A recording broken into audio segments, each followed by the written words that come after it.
On Sunday, city police arrested 22-year-old Michael Hullock of East Street for assault. Police say the accused went to a business on Northern Avenue and was going through a donation container. An employee asked Hullock to stop and he hit the employee. Hullock is charged with 1 count of assault and 2 counts of breach of probation. He's scheduled to appear in court on August 19th.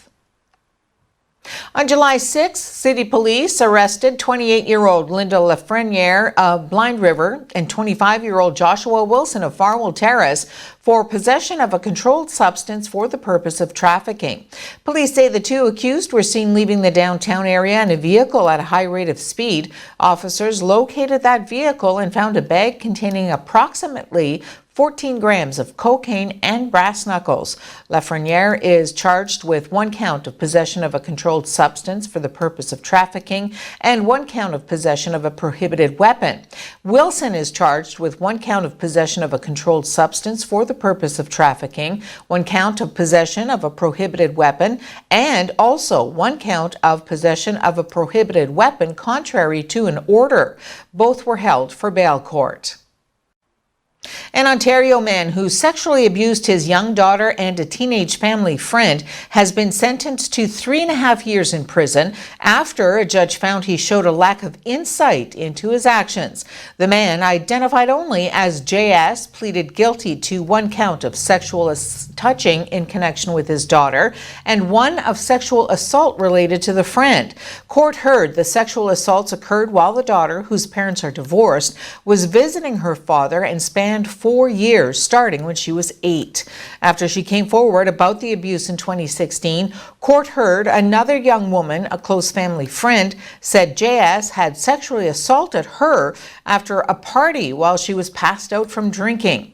Prosecutors sought a sentence of 7 years, while defense lawyers had argued JS, who's 39, should face 1 year and 90 days behind bars to increase his chances of rehabilitation.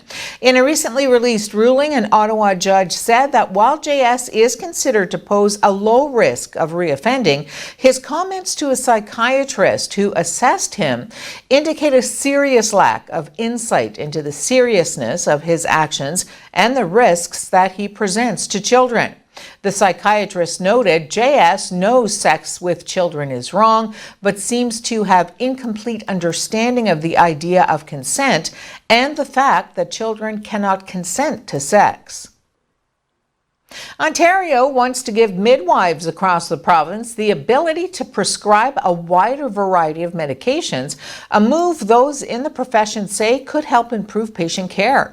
Yesterday, Health Minister Christine Elliott said that consultations are underway to expand midwives' scope of practice with the body that regulates the profession. She said the province wants to enable midwives to use their education and training more effectively. The laws that regulate midwives spell out specific medications they can prescribe to patients. For certain drugs, such as some narcotics, midwives currently have to consult a physician if they want to prescribe the medication to a patient. Elliott asked the College of Midwives of Ontario in a recent letter to amend its drug regulations by the end of the year to expand what medications its members can prescribe. The college said that Elliott's letter had come after it had asked the government in January to allow midwives access to any drug or substance approved by Health Canada that is within the scope of midwifery practice, with some exceptions.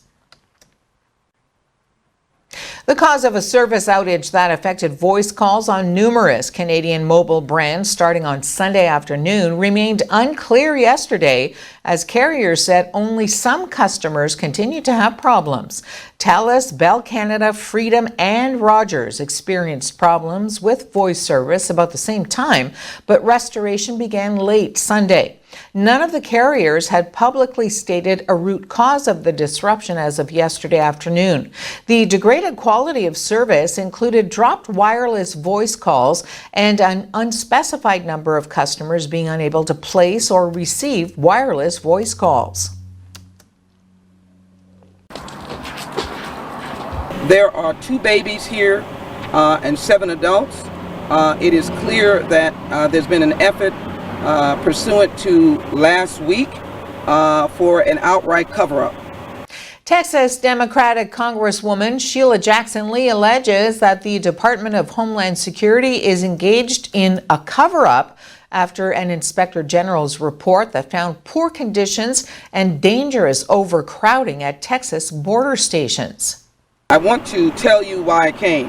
One, to address the conditions of babies, to address the conditions of children under 6, to address the question of bed space, food, cleanliness, medical care, time of stay, unaccompanied children, the number of agents, and also the question of versus men and women agents, Border Patrol agents, and the question of female hygiene. I am sick and tired of a natural and man-made disaster being created by this administration and an inactive Department of Homeland Security that is doing nothing but whining about not having money. By the way, they had money they could reprogram, but we just gave them $4.6 billion of American taxpayer dollars, and they've done nothing. U.S. House Speaker Nancy Pelosi says President Donald Trump wants to add a citizenship question to next year's census because he wants to make America white again. The Supreme Court did not rule in their favor because they said the administration did not give sufficient evidence as to why the census citizenship question should be there. So they kicked the can, and then the administration said, okay, we won't put it on there, and then the president injected himself into this. But this is about keeping, make America, his hat, make America white again. They want to make sure that certain people are counted. It's really disgraceful, and it's not what our founders had in mind.